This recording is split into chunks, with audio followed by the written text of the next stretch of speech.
आणि त्यांच्या कार्यामध्ये मदत करणारे देखील फार आहेत, विश्वासपात्र लोक देखील फार आहेत. सगळेच माणसं विश्वासपात्र आहेत. यामध्ये आता कोणाकोणाची नावे घ्यावेत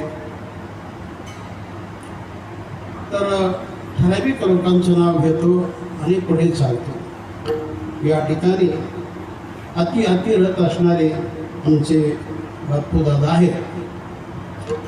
त्याप्रमाणे ज्येष्ठ कीर्तनकार आमचे दिनकर गुरुजी देखील आहेत आणि आमच्या संस्थेमध्ये ज्यांनी शिक्षण घेतलं असे अधिकृत महाराज म्हणजे आमचे भाविस्कर महाराज आहेत, देवीदास महाराज आहेत, इतर भरपूर महाराज आहेत.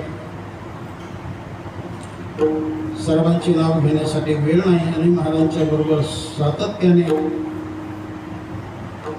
वादन कामाची सेवा करणारे गजानन महाराज आहेत. भरपूर महाराज आहेत.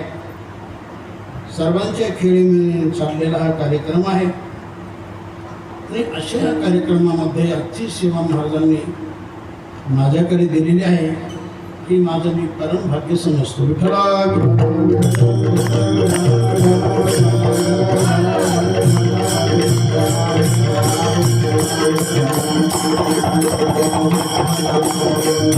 गेल्या अनेक वर्षापासून त्यांची माझ्याबद्दल श्रद्धा आहे आणि माझी देखील त्यांच्याबद्दल श्रद्धा आहे.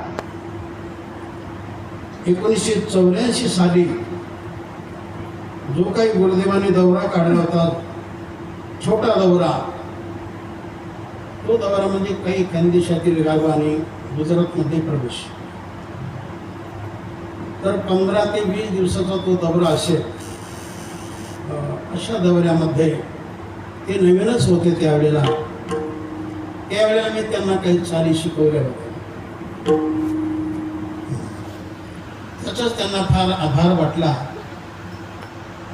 आणि मला मोठा मानपान देखील देतात. एवढं काय देण्यासारखं नाही, पण त्यांची एक अपार श्रद्धा आहे. आणि त्याच वर्षी आमच्या गावी देखील जाण्याचा योग आला. बीड जिल्ह्यामध्ये अकोला तालुक्यामध्ये पिंपळनेर आमचं हे गाव आहे. त्या गावात आम्ही त्यांची प्रथम सेवा केली होती कीर्तनाची. भरत महाराजांची सेवा गावात केली आणि त्यांचे जिवलग मित्र ढवळे महाराजांची सेवा आमच्या लालपुरी संस्थांमध्ये केली होती.